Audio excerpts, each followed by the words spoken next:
जय विष्णुपाद परमहंस परिव्राजकाचार्य अष्टोत्तर शत शिष्य माता भय चरणारविंद भक्ति वेदांत स्वामी श्री प्रभुपाद की।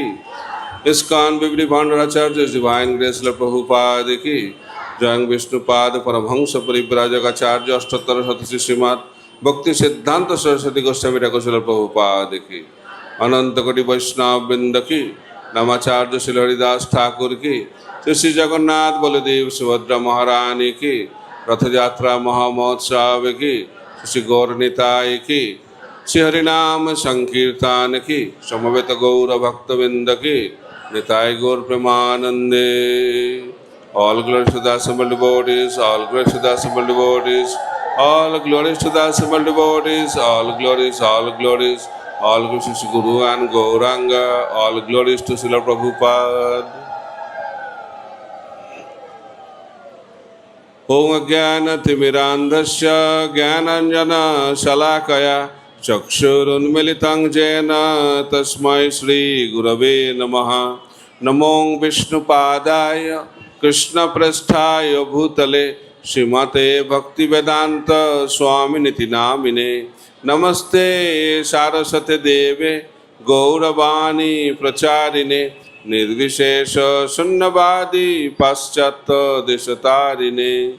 Vancha Kalpatarubhasya Kripa Sindhubha Evacha Patitanang Pavanebho Vaishnavebho Namo Namaha. Namo Mahavadannaya Krishna Prema Pradayate Krishnaya Krishna Chaitanya Namne Gaudatishe Namaha. He Krishna Karuna Sindhu Deenabandha Jagatpate Gopesha Gopika Kanta Radha Kanta Namastute Tapta Kanchana Gaurangi Radhe Vrindavaneshwari Vishabhanusute Devi Pranamami Haripriye Nilachala Nivasaya Nityaya Paramatmane Balabhadra Subhadrabhyang Jagannathaya Te Namaha. Jai Shri Krishna Chaitanya Prabhu Nityananda Shri Advaita Gadadhar Shivasadi Gaura Bhakta Vrinda.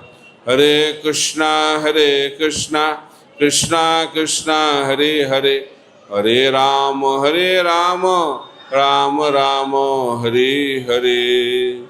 Mukam karati vachalam pangullangayate giring yatkripa tamaham bande Shri Gurung dinatarinam Paramananda Madhavam Shri Chaitanya Ishwaram.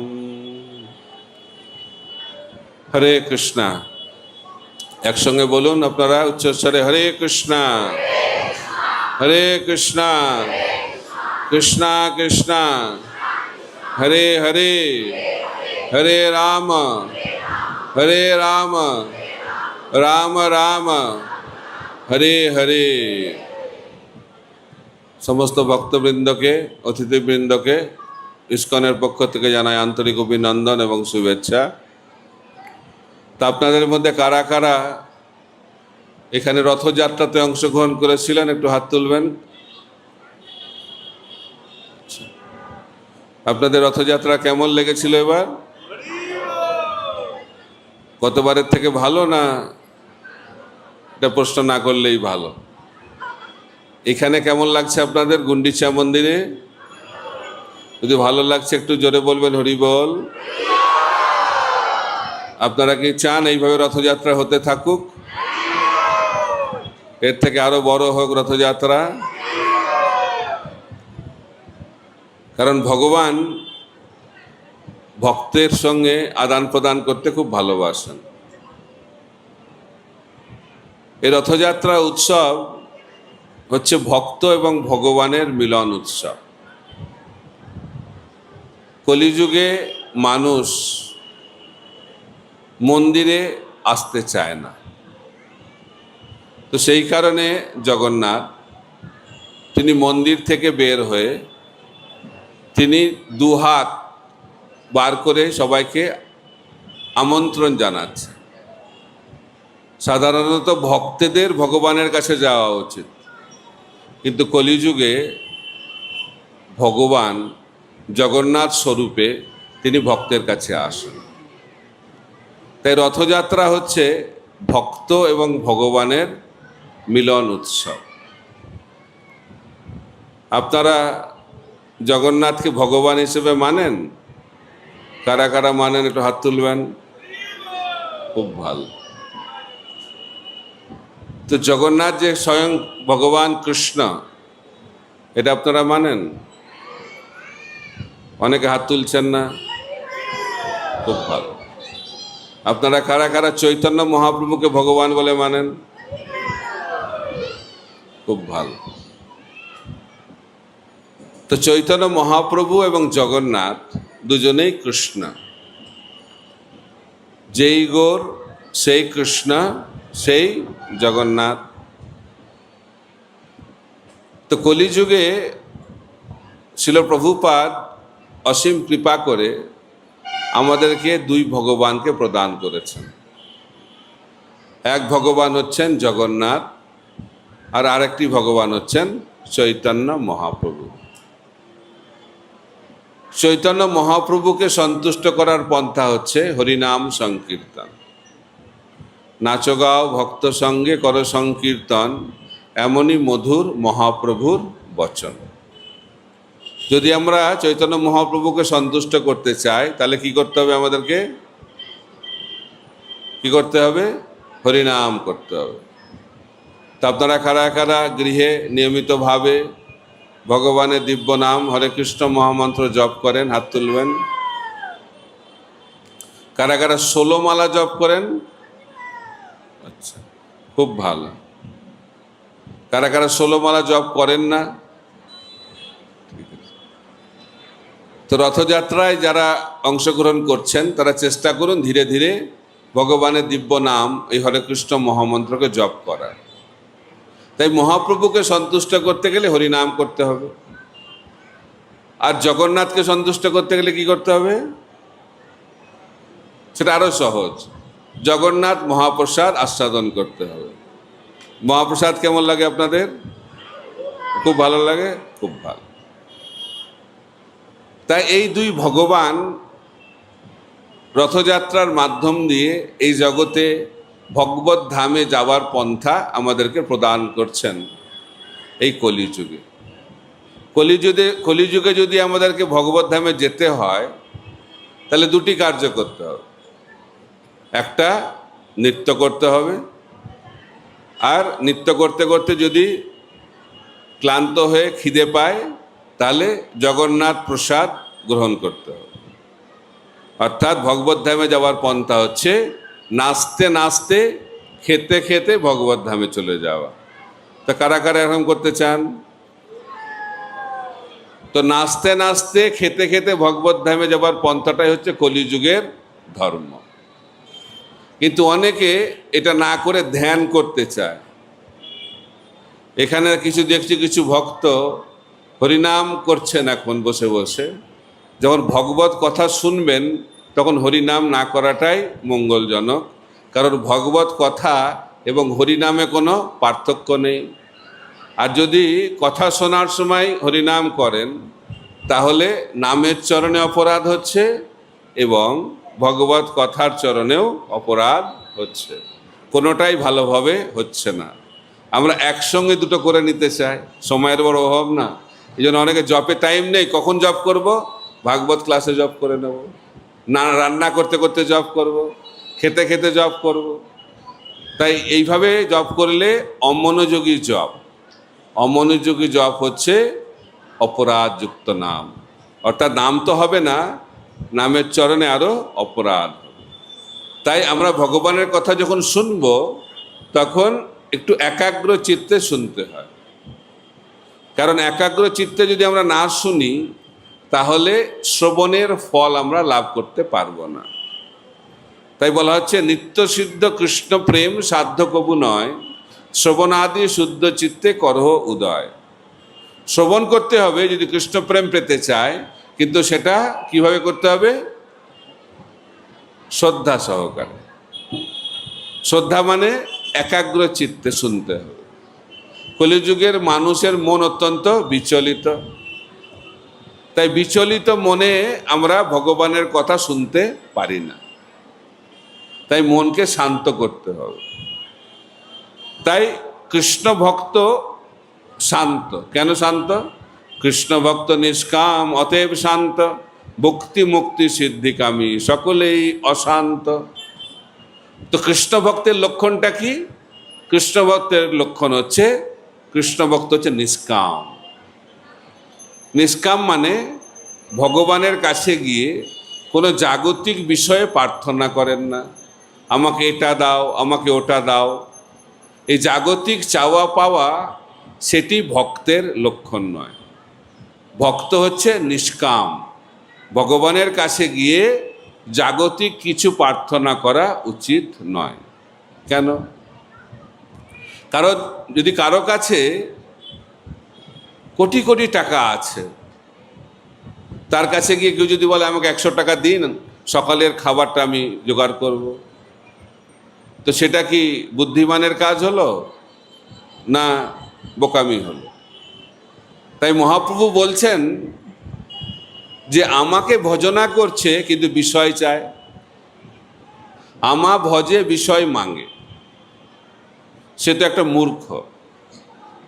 কিন্তু মহাপ্রভু বলছেন আমি তো মূর্খ নই, আমি স্বচরণামৃত দিয়ে তার বিষয় বাসনাকে ভুলিয়ে দেব। তাই মহাপ্রভুর কৃপা লাভ হলে আমাদের বিষয় বাসনা চলে যায়। তাই রথযাত্রা চৈতন্য মহাপ্রভু নিজে অংশগ্রহণ করেছিলেন রথযাত্রা উৎসবে। তিনি যখন জগন্নাথ পুরীতে ছিলেন তখন এই রথযাত্রায় অংশগ্রহণ করতেন অনেক ভক্তদেরকে নিয়ে। কারণ যখন মহাপ্রভু জগন্নাথ পুরীতে থাকতেন, বঙ্গদেশ থেকে ভক্তরা জগন্নাথ পুরীতে যেতেন এবং চৈতন্য মহাপ্রভুর সঙ্গে একত্রিত হয়ে এই রথযাত্রায় অংশগ্রহণ করতেন। তাই জগন্নাথ পুরী ধাম হচ্ছে একটি অপূর্ব ধাম, যেখানে 3 প্রকারের ধাম একত্রিতভাবে রয়েছে। আপনারা জানেন 3 ধরনের ধাম আছে: ঐশ্বর্য ধাম, মাধুর্য ধাম এবং ঔদার্য ধাম। শুনেছেন? প্রথম শুনছেন মনে হচ্ছে। বৈকুণ্ঠ আদি যে ধাম দ্বারকা পর্যন্ত, সেটি হচ্ছে ঐশ্বর্য ধাম। বৃন্দাবন হচ্ছে মধুর ধাম, মাধুর্যমণ্ডিত ধাম। আর নবদ্বীপ মায়াপুর হচ্ছে ঔদার্য ধাম। মনে থাকবে? কি 3 ধরনের ধাম? প্রথমটা কি? ঐশ্বর্য ধাম, দ্বিতীয়টা মাধুর্য ধাম, আর তৃতীয়টা ঔদার্য। তো বৈকুণ্ঠ আদি ধাম হচ্ছে ঐশ্বর্য ধাম। ঐশ্বর্য মানে যেখানে কৃষ্ণকে ভগবান হিসেবে আরাধনা করা হয়, কারণ তিনি হচ্ছেন প্রভু আর ভক্তরা হচ্ছেন সেই প্রভুর দাস। সেই ভাব নিয়ে, দাস্য ভাবে যখন আমরা ভগবানের উপাসনা করি, সেটি হচ্ছে ঐশ্বর্য ধামের লক্ষণ। বৃন্দাবন মধুর ধাম কেন? কারণ বৃন্দাবনে কৃষ্ণ ভগবান নন। বৃন্দাবনে কোনো ভগবান থাকেন না। বৃন্দাবনে কে থাকেন? কৃষ্ণ থাকেন। বৃন্দাবনে কৃষ্ণ ভগবান নন। বৃন্দাবনে কৃষ্ণ হচ্ছেন একজন গোপবালক, 16 বছরের একটি গোপবালক। যোগমায়ার প্রভাবে কৃষ্ণ ভুলে গেছেন তিনি ভগবান, আর যোগমায়ার প্রভাবে ব্রজবাসীরাও ভুলে গেছেন কৃষ্ণ ভগবান।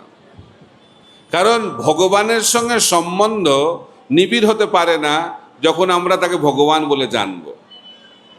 কারণ যারা মহান ব্যক্তি, তাদের কাছাকাছি যাওয়া যায় না, তাই না? অত বড় ব্যক্তি কি করে যাব? তাই ভগবান তো সর্বশ্রেষ্ঠ ব্যক্তি, তার কাছে কি করে যাব? দূর থেকে প্রণাম করতে হবে, দূর থেকে প্রার্থনা করতে হবে। তো সেটি হচ্ছে বেশিরভাগ মানুষের সম্পর্ক ভগবানের সঙ্গে। কিন্তু বৃন্দাবনে সম্পর্কটা হচ্ছে অত্যন্ত নিবিড়, মধুর সম্পর্ক। মধুর মানে হচ্ছে ভগবানের সঙ্গে ভক্তের একটা ঐকান্তিক সম্পর্ক স্থাপিত হয়। এটা হচ্ছে মধুর ধাম। আর ঔদার্য ধাম হচ্ছে নবদ্বীপ মায়াপুর, যেখানে কৃষ্ণ ভগবান ভক্তভাবে তিনি কৃষ্ণ প্রেমকে অকাতরে বিতরণ করছেন। এই 3 ধরনের ধাম। কিন্তু জগন্নাথপুরীতে 3টি ধামই রয়েছে, নীলাচল, সুন্দরাচল এবং নবদ্বীপ একসঙ্গে রয়েছে। শ্রী মন্দির যেখানে ভগবান শ্রী জগন্নাথ দেব থাকেন সেটি হচ্ছে অভিন্ন দ্বারকা, দ্বারকাপুরী। সুন্দরাচল অর্থাৎ গুন্ডিচা মন্দির, সেই গুন্ডিচা মন্দির হচ্ছে বৃন্দাবন। আর সমুদ্র তটের কাছাকাছি গম্ভীরা, টোটা গোপীনাথ, হরিদাস ঠাকুরের সমাধি, এই সমস্ত স্থানগুলি যেখানে গৌড়ের ভক্তরা গিয়ে থাকতেন সেটি হচ্ছে অভিন্ন নবদ্বীপ ধাম। তাই কেউ যদি জগন্নাথ পুরীতে থাকে একই সঙ্গে 3টি ধামে বসবাস করার অপূর্ব সৌভাগ্য সে লাভ করে থাকে। তো রথযাত্রা মানে কি? রথযাত্রা মানে হচ্ছে কৃষ্ণকে দ্বারকা থেকে বৃন্দাবনে নিয়ে যাওয়ার যাত্রা। রথযাত্রা মানে কৃষ্ণকে কুরুক্ষেত্র থেকে বৃন্দাবনে নিয়ে যাওয়ার যাত্রা। সেটা কীরকম? তা আপনারা জানেন যে কৃষ্ণ এই জগতে যখন আবির্ভূত হয়েছিলেন আজ থেকে 5,000 বছর আগে, এবং তিনি 129 বছর লীলাবিলাস করেছিলেন। 11.5 বছর মতো তিনি বৃন্দাবনে ছিলেন। তারপরে তিনি মথুরা, তারপরে মথুরা থেকে তিনি দ্বারকায় চলে যান। যখন কৃষ্ণ বৃন্দাবন ছেড়ে মথুরার দিকে যাচ্ছিলেন, অক্রূর রথে করে এসেছিল তাদেরকে নিয়ে যেতে। কাকে? কৃষ্ণ এবং বলরামকে। এই জন্য ব্রজবাসীরা রথ যাত্রা পছন্দ করেন না। ব্রজবাসীরা রথ দেখলেই কার কথা তাদের মনে হয়? অক্রূরের কথা মনে হয়। রথ দেখলে তাদের কি স্মরণ হয়? কৃষ্ণ বৃন্দাবন ছেড়ে চলে যাচ্ছে। তাই ব্রজবাসীরা রথ দেখলে অত্যন্ত দুঃখিত হয়ে পড়েন। তাই বৃন্দাবনে রথযাত্রা হয় না। তো বৃন্দাবনে যখন কৃষ্ণ লীলাবিলাস করছিলেন, তারপরে যখন মথুরায় চলে গেলেন, তখন ব্রজবাসীরা বাধা দিচ্ছিল, রথকে আটকে দিচ্ছিল। ট্রাফিক কি বলে, রোড ব্লক। রাস্তার সামনে দাঁড়িয়ে গেছিল, রথের চাকার কাছে শুয়ে পড়ছিল যাতে রথ যেতে না পারে। তখন কৃষ্ণ ব্রজগোপিকাদেরকে ডেকে বললেন যে আমার কিছু কাজ আছে মথুরাতে, সেটা করে আমি ফিরে আসব। তখন ব্রজগোপিকারা বললেন ঠিক আছে। সরল গ্রামের মেয়ে কৃষ্ণের কথা শুনে তারা বলল ঠিক আছে। তো কৃষ্ণ মথুরায় গিয়ে কংসকে বধ করলেন, কিন্তু তারপরে বিশেষ কারণে তিনি আর বৃন্দাবনে ফিরে আসতে পারলেন না। তিনি সেখান থেকে চলে গেলেন দ্বারকাতে। আর ব্রজবাসীরা সে বিরহ অনুভব করছে। ব্রজবাসীদের বিরহটা কীরকম? অত্যন্ত তীব্র বিরহ। চৈতন্য মহাপ্রভু বলছেন, যুগায়িতং নিমেষেন চক্ষুষা প্রাবৃসায়িতম শূন্যায়িতং জগৎ সর্বং গোবিন্দ বিরহেদম। তো কৃষ্ণের সঙ্গে ব্রজবাসীদের যে সম্পর্ক, তার বিরহটা কীরকম? এক মুহূর্ত বিরহটাকে একটা যুগের মতো লাগে, আর এক যুগের মিলনকে একটা মুহূর্তের মতো লাগে। এটা হচ্ছে কৃষ্ণ প্রেমের লক্ষণ। তা আমাদের কি অবস্থা আর ব্রজবাসীদের কি অবস্থা? ব্রজবাসীরা কৃষ্ণকে এক মুহূর্ত দর্শন না করতে পারলে সেই বিরহে তারা জীবন ত্যাগ করে দিতে চায়। সেরকম হচ্ছে তাদের প্রেম। তো সেই প্রেমকে এই জগতে বিতরণ করার জন্য চৈতন্য মহাপ্রভু আবির্ভূত হয়েছিলেন। তো এখন দ্বারকা থেকে কৃষ্ণ এবং বলরাম সূর্যগ্রহণের সময় কুরুক্ষেত্রে গেছিলেন, এবং সেই সময় ব্রজের ভক্তরাও কুরুক্ষেত্রে গেছিল। তো সেখানে অনেক অনেক বছর পর ব্রজগোপিকাদের সঙ্গে কৃষ্ণের মিলন হয়। তখন রাধারানী এবং গোপিকারা কৃষ্ণকে বলেন যে তুমি সেই কৃষ্ণ আমরা সেই গোপী এবং রাধা, কিন্তু আমরা সেই আনন্দ পাচ্ছি না যে আনন্দটা আমরা বৃন্দাবনে পেয়েছিলাম। কারণ এখানে তোমার রাজবেশ, এখানে তোমার সঙ্গে অস্ত্র রয়েছে, কিন্তু বৃন্দাবনে কি বেশ? গোপবেশ।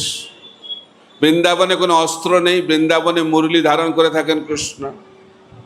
এখানে তুমি ঐশ্বর্য সমন্বিত মালা পরে আছো, কিন্তু বৃন্দাবনে তুমি বৈজয়ন্তী মালা পরে থাকো, বনফুলের মালা পরে থাকো। সেখানে তুমি গোপ বালক, এখানে তুমি রাজা। তাই সেই ভাবটা আমাদের আসছে না। যে আনন্দ আমরা পেতাম সেই আনন্দ এখানে আমি পাচ্ছি না আমরা। তাই আমরা চাই তোমাকে বৃন্দাবনে নিয়ে যেতে। তো তারা রথ টানতে শুরু করেছে বৃন্দাবনের দিকে। তখন কৃষ্ণ তাদেরকে থামিয়ে দিয়েছে। কৃষ্ণ তখন বলেছে যে আমার এখনো কিছু কাজ বাকি আছে, সেই কাজটা সম্পন্ন করার পরে আমি বৃন্দাবনে আসব। এত দূরই শ্রীমদ্ ভাগবতে ব্যাখ্যা করা হয়েছে। তারপরে কৃষ্ণ কখন বৃন্দাবনে এসেছিল সেই ব্যাখ্যা শ্রীমদ্ ভাগবতে নেই। সেই ব্যাখ্যা কোথায় আছে? সেই ব্যাখ্যা চৈতন্য মহাপ্রভুর একজন মহান ভক্ত কানাই কুণ্ঠিয়া, তিনি মহাভাব প্রকাশ বলে একটি গ্রন্থে এই বর্ণনা করেছেন কিভাবে কৃষ্ণ দ্বারকা থেকে বৃন্দাবনে এসেছিলেন। এটা আপনারা হয়তো অনেকেই শোনেননি। আপনারা যদি শুনতে চান তাহলে আজকে আমি বলতে পারি। আপনারা শুনবেন? কারা কারা শুনতে চান? খুব ভালো। তো কৃষ্ণ যখন দ্বারকাতে ছিলেন, প্রায় 100 বছর ছিলেন। দ্বারকায় কৃষ্ণের কটি মহিষী ছিল? 16,108 মহিষী। এখানে আপনারা কারা কারা পরিবার জীবনে আছেন, গৃহস্থ জীবন যাপন পালন করেন, বিবাহ করেছেন? তা আপনারা জানেন বিবাহ করার পরে পরিবার চালাতে কি কষ্ট, তাই না?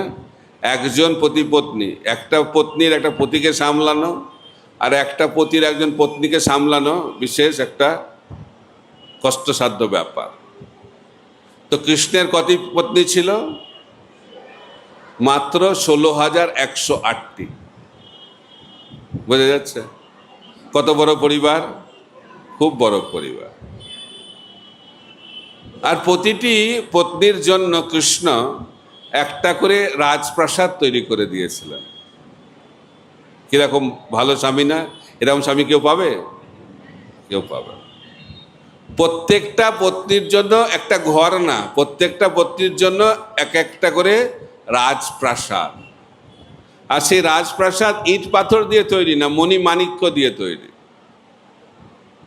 আর সব ধরনের ঋতু সেখানে বর্তমান। বোঝা যাচ্ছে?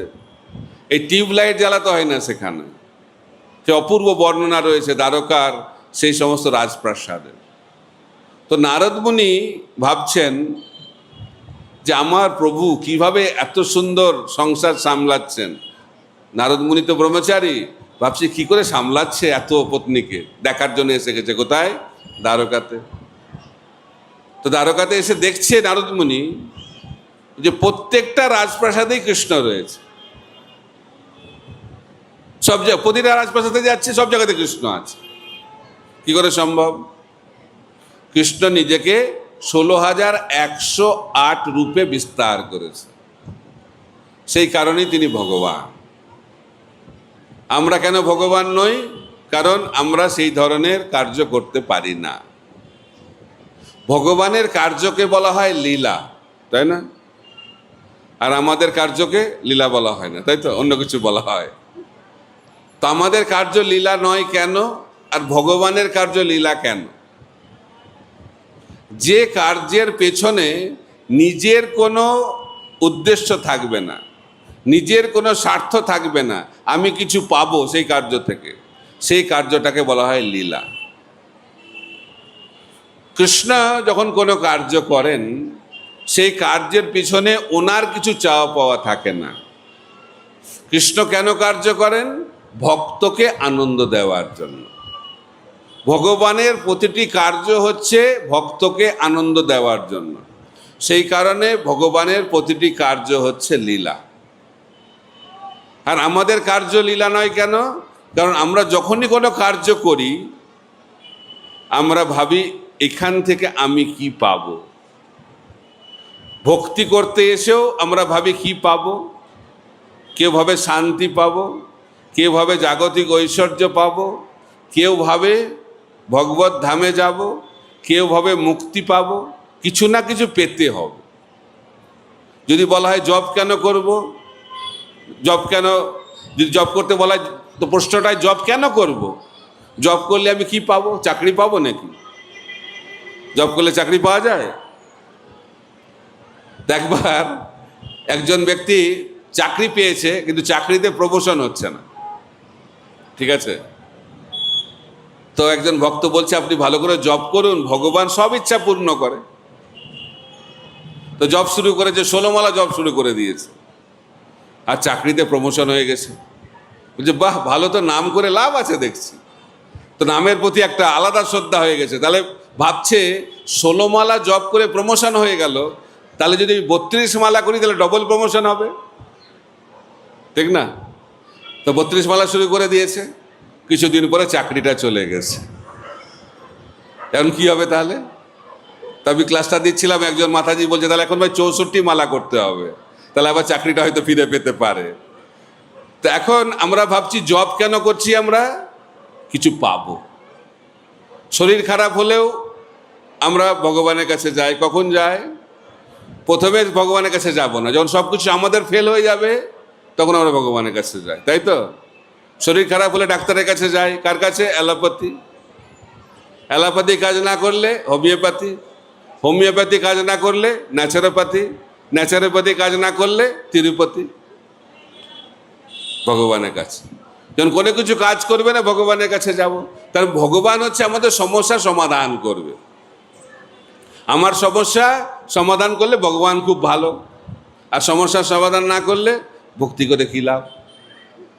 এই ভাব নিয়ে কখনো ভগবানকে পাওয়া যাবে না।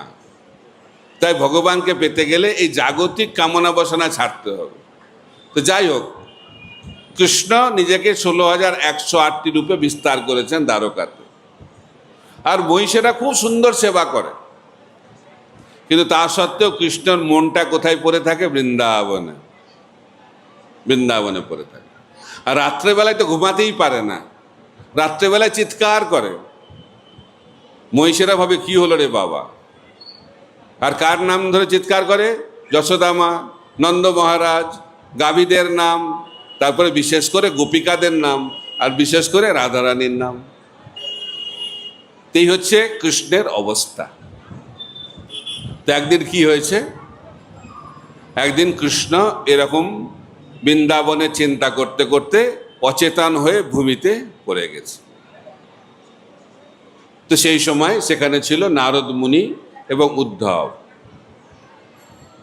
তো উদ্ধব নারদ মুনিকে বলছেন যে আপনি এখন বৃন্দাবন বা রাধারানীর গুণকীর্তন করুন, তাহলে কৃষ্ণ জেগে উঠবে। তো নারদ মুনি বলছে আমার সেটা করতে কোনো অসুবিধা নেই, কিন্তু আমি যদি সেই গুণকীর্তন করি তাহলে কৃষ্ণ জেগে উঠবে, আর কৃষ্ণ জেগে উঠলেই বৃন্দাবনের দিকে ছুটতে থাকবে, তাকে আর ধরে রাখা যাবে না। তাই কর্তব্য হচ্ছে আমাদের একটা রথ রেডি করে রাখা, তাহলে কৃষ্ণ জেগে উঠলে রথে করে বৃন্দাবনে যেতে পারবে। তো রথের ব্যবস্থা করা হয়েছে। এখন আরেকটা সমস্যা বলছে, যদি কৃষ্ণ বৃন্দাবনে চলে যায় তো বৃন্দাবনে অবস্থাটা কীরকম? বৃন্দাবনে ব্রজবাসীরা মৃতপ্রায়, কারণ তাদের বিরহটা এত, সারা দিন ধরে সারা রাত ধরে খালি কান্না করে। বৃন্দাবন মানে হচ্ছে কৃষ্ণের জন্য ক্রন্দন করা। শিল প্রভুপাদ বলছেন আমি ইস্কন তৈরি করেছি এই জগৎকে শিক্ষা দেওয়ার জন্য কিভাবে কৃষ্ণের জন্য ক্রন্দন করতে হয়। এই জগৎটা হচ্ছে কান্নার জগৎ, কান্না ছাড়া অন্য কিছু আমরা লাভ করতে পারবো না এই জগতে। আমাদের জন্ম কিভাবে হয়? কীভাবে জন্ম হয়?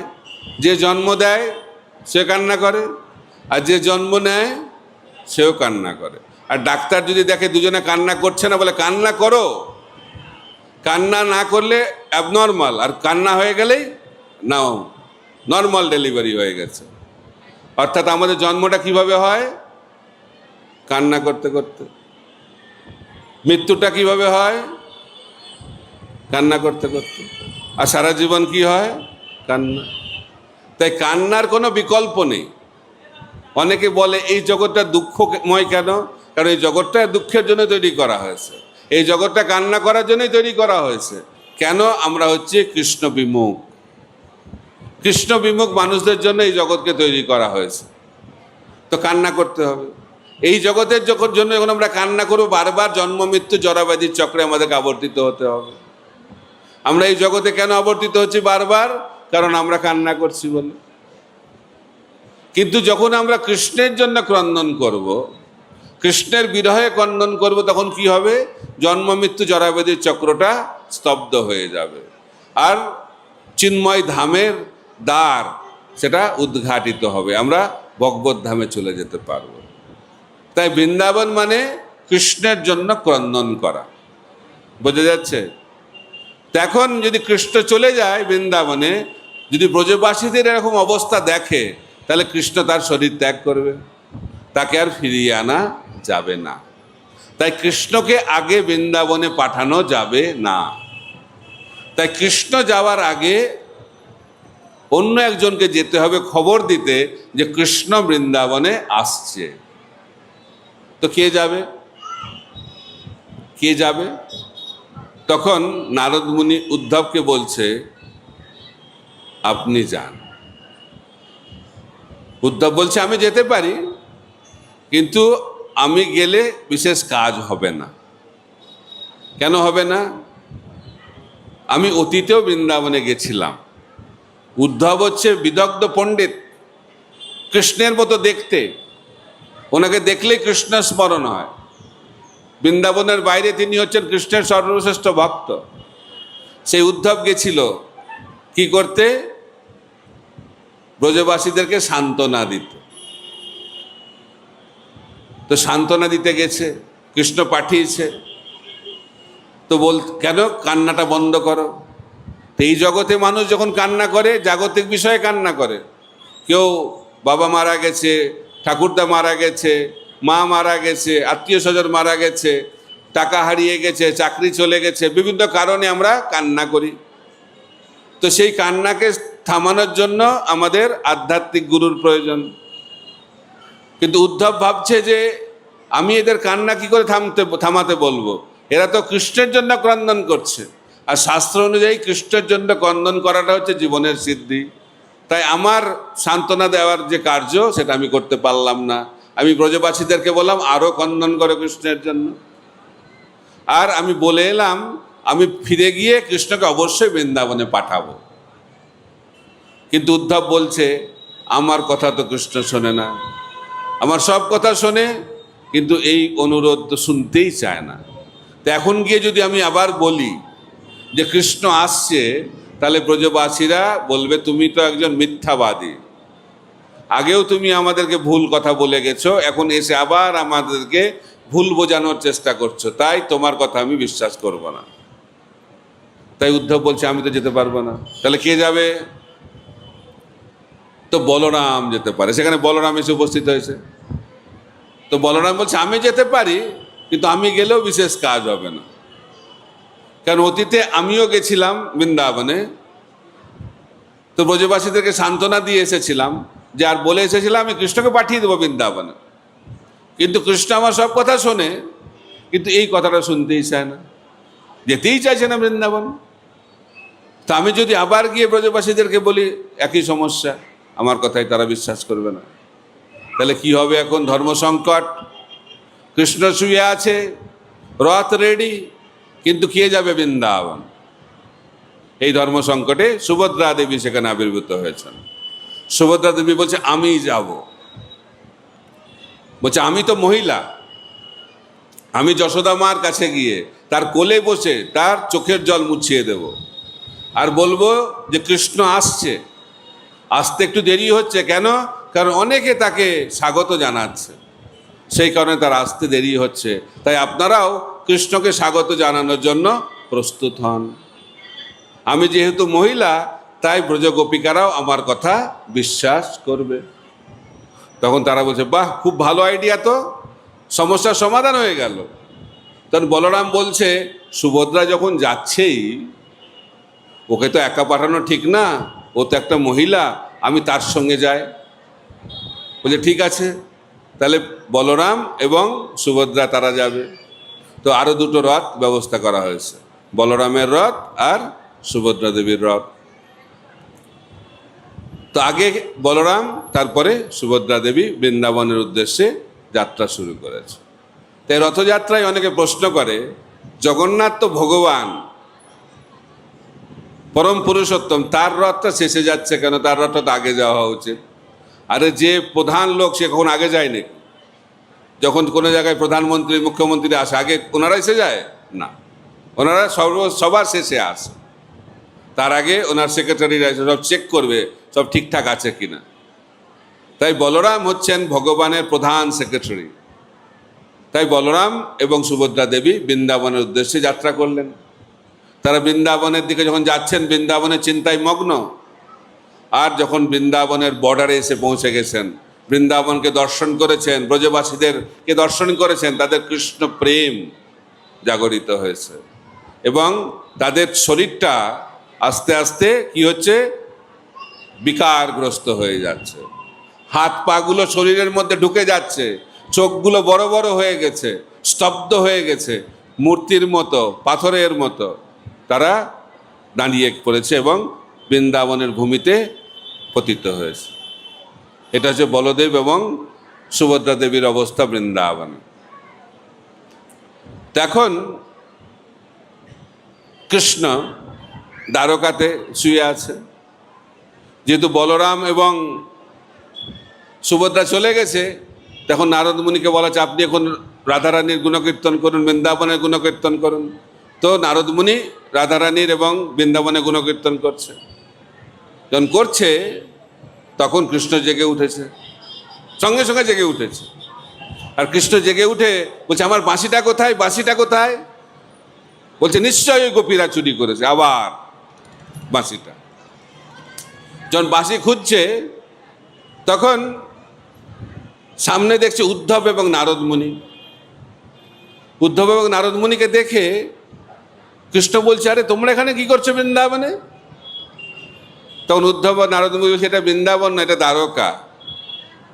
বুঝলি, তাহলে আমাকে বৃন্দাবন যেতে হবে, বৃন্দাবন যেতে হবে কৃষ্ণ প্রেমে। কৃষ্ণ তখন বৃন্দাবনের চিন্তায় একদম নেশাগ্রস্ত হয়ে পড়েছে, হাঁটতে পারছে না। তো তাকে ধরে ধরে ধরে ধরে নিয়ে যাওয়া হচ্ছে কোথায়? রথে। তাই রথযাত্রার সময় পাণ্ডুবিজয়ের মাধ্যম দিয়ে জগন্নাথকে এইভাবে রথে নিয়ে যাওয়া হয়, কারণ তিনি বৃন্দাবন বিরহে তিনি এত মগ্ন হয়ে পড়েছেন। নেশাগ্রস্ত মানুষ যেমন হাঁটতে পারেন না, তাই রাধার বিরহে, বৃন্দাবনের বিরহে কৃষ্ণের সেই অবস্থা হয়েছে। কৃষ্ণ হাঁটতে পারছে না, জগন্নাথ হাঁটতে পারছে না, তাকে ধরে ধরে নিয়ে যেতে হয়। এটা হচ্ছে পাণ্ডুবিজয় উৎসব। তো তাকে রথে বসানো হয়েছে। এখন কৃষ্ণ কোথায় যাবে? বৃন্দাবনের দিকে যাবে। এখন বৃন্দাবনের কি অবস্থা? নিধুবনে রাধারানী শুয়ে আছে, মৃতপ্রায় অবস্থা। পুরো বৃন্দাবনে খবর ছড়িয়ে গেছে রাধারানী শরীর ত্যাগ করবে। ললিতা বিশাখা খুব দুশ্চিন্তাগ্রস্ত যে কি হবে তাহলে এখন। তো গিয়ে চেক করছে এখনো রাধারানী বেঁচে আছে কিনা। নাকে তুলো দিয়েছে, তুলো দিয়েছে, দেখছে তুলোটা নড়ছে কিনা। দেখে তুলোটা হালকা হালকা আস্তে আস্তে নড়ছে। তখন ললিতা বিশাখা ভাবছে না, এখনো বেঁচে আছে। আর যখন রাধারানী এইভাবে শুয়ে আছে মৃতপ্রায় অবস্থা, এটাকে বলা হচ্ছে প্রেমের সর্বশ্রেষ্ঠ স্থিতি। যখন প্রেমের স্থিতিটা চরম পরাকাষ্ঠা লাভ করে, তখন সেই ভক্তের এই অবস্থা হয়। এটা কারোর মধ্যে হবে না, খালি শ্রীমতী রাধারানীর মধ্যেই হবে। তো বলা হচ্ছে ভক্তির অনেক স্তর রয়েছে। আদৌ শ্রদ্ধা তথা সাধুসঙ্গ, ভজনক্রিয়া, অনর্থ নিবৃত্তি, নিষ্ঠা, রুচি, আসক্তি, ভাব, তারপরে হচ্ছে প্রেম। তো প্রেমটা হচ্ছে সিদ্ধি। তো প্রেমের আবার অনেক স্তর রয়েছে, স্নেহ, মান, প্রণয়, রাগ, অনুরাগ, ভাব, মহাভাব। আর এই মহাভাবের স্বরূপ হচ্ছে, স্বরূপিনী হচ্ছে রাধা ঠাকুরানী। তো রাধারানী হচ্ছেন এই মহাভাবের মূর্ত বিগ্রহ। আর সেই মহাভাবেরও আবার স্তর রয়েছে। সেই সর্বশ্রেষ্ঠ স্তরে যখন রাধারানী চলে যান তখন এই অবস্থা হয়। তো এখন যখন রাধারানীর এই অবস্থা, যারা রাধারানীর বিরোধী পক্ষ তারা সবাই এসে রাধারানীর গুণকীর্তন করছে। প্রথম কে এসেছে? রাধারানীর স্বামী অভিমন্যু। অভিমন্যু এসে গেছে। সবাই বলে আয়ন ঘোষ এসে বলছে, আমি তো জানি, সকলে বলে আমি তোমার স্বামী, কিন্তু আমি তো তোমার স্বামী নই, আমি তো ছায়া রাধারানীকে বিবাহ করেছি। ঠিক যেভাবে রাবণ কোন সীতাকে হরণ করেছিলেন? মায়া সীতাকে। তাই রাধারানীর সঙ্গে কার বিয়ে হয়েছিল? কৃষ্ণের বিবাহ হয়েছিল। কিন্তু অভিমন্যুর সঙ্গে কার বিবাহ হয়েছে? মায়া রাধারানী, ছায়া রাধারানী। এসে তখন গুণকীর্তন করছে। অভিমন্যু বলছে, আমি তো জানি তোমার প্রকৃত পতি কে, আমি তোমার প্রকৃত পতি নয়। এইভাবে রাধারানী গুণকীর্তন করছে কে? অভিমন্যু। তারপরে এসে গেছে কুটিলা। কুটিলা হচ্ছে রাধারানীর ননদ, আর জটিলা হচ্ছে রাধারানীর শাশুড়ি।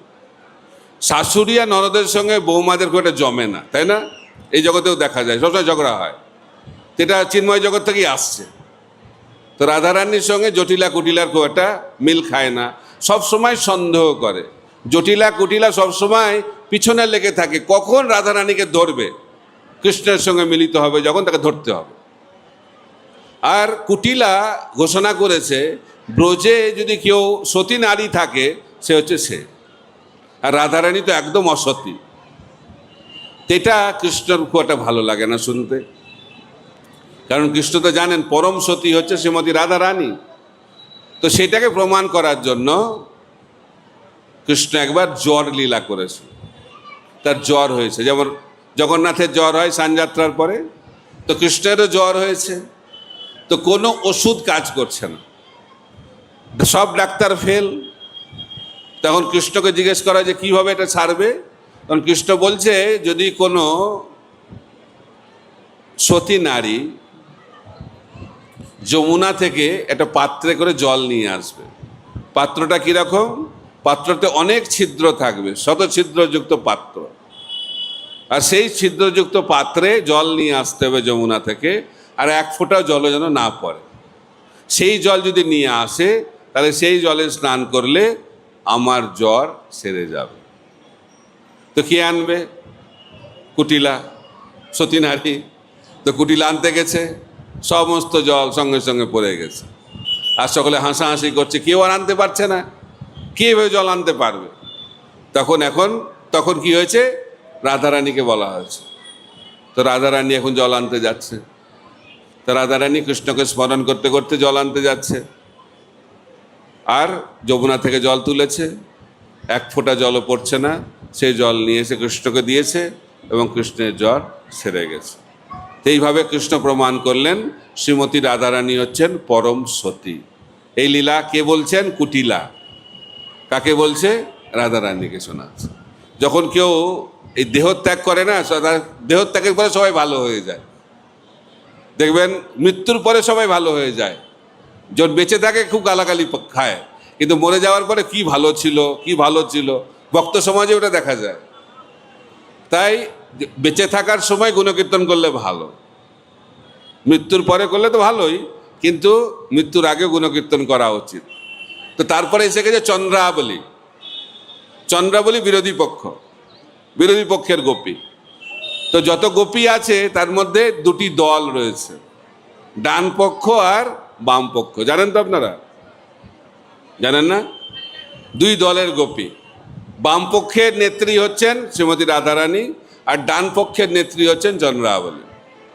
অনেক গোপী রয়েছে এই জগতেও। যখন কৃষ্ণ লীলাবিলাস করেছিলেন, যখন মহা রাসলীলা হয়েছিল, তখন কৃষ্ণ 300 কোটি গোপীর সঙ্গে লীলাবিলাস করেছিলেন। সংখ্যাটা মনে থাকবে? কত গোপী? 300 কোটি। চিন্ময় জগতে কত গোপী আছে? অনন্ত, অসংখ্য, গোনা যাবে না। তো তাদের দুটি দল, ডান পক্ষ বাম পক্ষ, ভাবের পার্থক্য রয়েছে।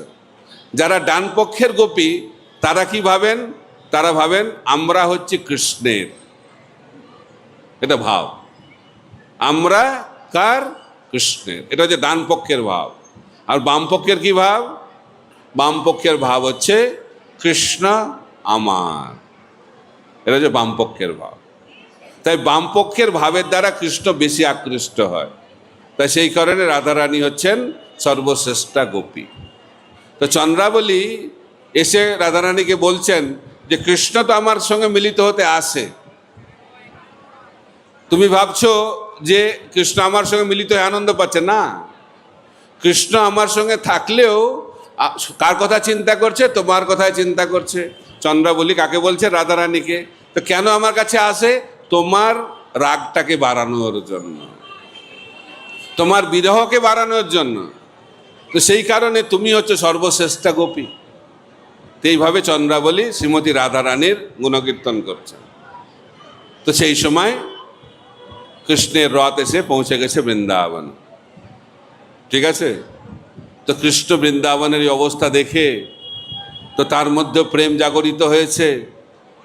বৃন্দাবনের বিরহ, বৃন্দাবনের অবস্থা দর্শন করে তার শরীর বিকারগ্রস্ত হয়ে গেছে। তার হাত পা শরীরের মধ্যে ঢুকে গেছে এবং চোখগুলো বড় বড় হয়ে গেছে এবং অচেতন হয়ে ভূমিতে পড়ে গেছে।